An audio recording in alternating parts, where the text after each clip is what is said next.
Encore une fois, nous vous saluons dans le beau précieux nom de notre Seigneur Jésus. Dieu nous a fait grâce et nous voici encore ici pour une nouvelle vidéo qui va certainement faire quelque chose de plus dans votre vie. Nous avons parlé la fois dernière sur d'autres thématiques, mais aujourd'hui, nous allons parler de ce qui détruit les relations aujourd'hui, ce qui détruit également les foyers. Et dans cette courte vidéo, nous allons juste parler de ce que signifie la soumission de la femme à son mari. Et là, nous irons dans le livre de Éphésiens chapitre 5, verset 24 que vous connaissez. La parole de Dieu nous dit ceci, que or de même que l'Église est soumise à Christ, les femmes aussi doivent l'être à leur mari en toutes choses. Je vais essayer de relire encore ce passage. On dit, or de même que l'Église est soumise à Christ, les femmes aussi doivent l'être à leur mari en toutes choses. Qu'est-ce que cela signifie? Dans cette vidéo, je ne suis pas là pour vous dire encore ce que signifie la soumission. Et la soumission dont j'aimerais parler dans cette vidéo, ce n'est pas le fait simplement de s'abaisser devant son mari. Mais qu'est-ce que cela signifie réellement? Quand on parle de la soumission de la femme à son mari, qu'est-ce que cela signifie? La première des choses que nous devons savoir, se soumettre à son mari, c'est de savoir garder le secret. Se soumettre à son mari, pour une femme, c'est de savoir garder le secret. À vrai dire, la femme ne doit pas trop parler. Parce que la femme qui parle trop peut pécher. La femme qui parle trop peut détruire alors son foyer. Et lorsque nous regardons ce que nous venons de lire, la parole de Dieu dit que la femme doit être soumise à son mari en toutes choses. Lorsqu'une femme n'arrive pas à se maîtriser et veut tout dire au dehors, cela peut conduire à la destruction de son foyer. La femme ne doit pas trop parler. Si nous regardons dans la parole de Dieu, nous pouvons voir l'exemple de Esther. Esther, c'est une femme juive. Lorsqu'elle était dans la cour royale, nous voyons qu'elle pouvait se déclarer qu'elle était juive. Mais elle ne l'a pas fait. Pourquoi? Parce que Mardochée lui avait dit, ne déclare pas cela. Mais lorsque le temps propice était venu et que la reine Esther a déclaré qu'elle était juive, nous avons vu quelle délivrance a été du côté des Juifs. Pour nous dire simplement que la femme ne doit pas dire toute la faiblesse de son mari dehors. Non, ce n'est pas une bonne manière de maintenir la paix et la joie dans son foyer. Lorsque ton mari a un problème et que tu partages peut-être avec quelqu'un d'autre, alors tu vas constater que le jour où vous allez vous réconcilier, l'image que les gens vont garder de toi, c'est que dans votre foyer, il y a des tensions. Dans votre foyer, il y a des problèmes.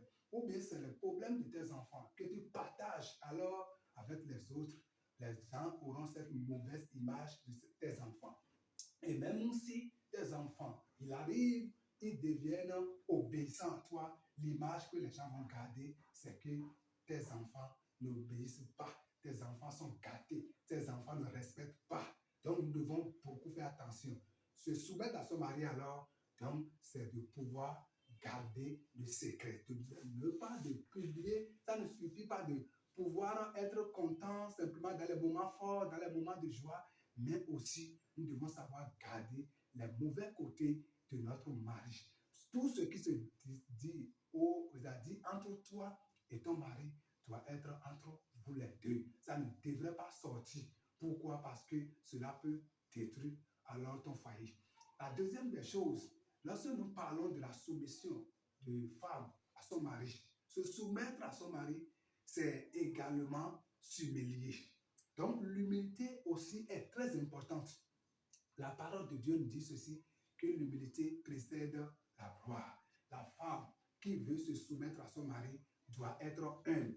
Aujourd'hui, au nom de l'émancipation des femmes, au nom de l'égalité des sexes, au nom de la parité, les femmes n'acceptent plus se soumettre à leur mari. Or, lorsque nous regardons dans le livre de 1 Pierre 3, verset 7, l'apôtre Pierre soulignait clairement que Marie, lorsque vous traitez avec vos femmes, considérez-les comme un sexe plus faible et donc agir dans la sagesse avec eux pour montrer simplement que la femme est un sexe faible. Ce n'est pas pour dire que la femme deviendra chaussure, deviendra vaut rien sous le toit de son mari. Ce n'est pas ça ce que je suis en train de dire, mais c'est pour montrer simplement que c'est l'homme qui est le chef du foyer.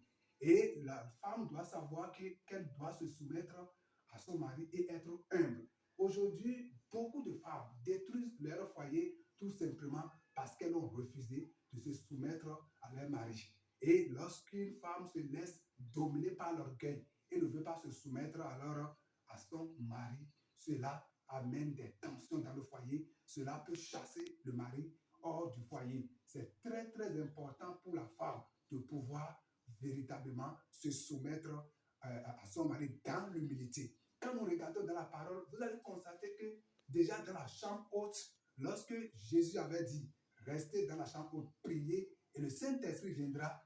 Si vous lisez bien les textes, vous n'allez nulle part trouver la mère de Jésus-Marie en train de se proclamer, montrer que c'est mon enfant qui nous a ordonné d'être ici. Donc c'est moi qui dois conduire les choses. Mais elle s'est humiliée. Et on ne sait même pas si Marie était dans la chambre haute, alors qu'elle est bel et bien là. C'est un bon exemple d'humilité de la femme. Tant que toi, femme, tu n'acceptes pas de rabaisser, de être humble en toutes choses devant ton mari et tu te dis que je suis émancipé, tu as des diplômes, j'ai ceci, ça ne suffit pas. Même si tu as l'argent, tu dois te soumettre à ton mari. Même s'il est vaut rien, tu dois te soumettre à lui. C'est très important pour nous. Et donc, j'ai décidé pour cette semaine de partager ces deux secrets avec vous. Ce n'est que la première partie de ce qui détruit les relations de fiançage et les foyers aujourd'hui. Et très prochainement, nous allons revenir encore sur la suite. Et comme je l'ai toujours l'habitude de vous le dire, il faut que chacun puisse s'abonner à cette chaîne pour suivre tout ce qui concerne le foyer et le mariage. Je vous remercie et à la prochaine.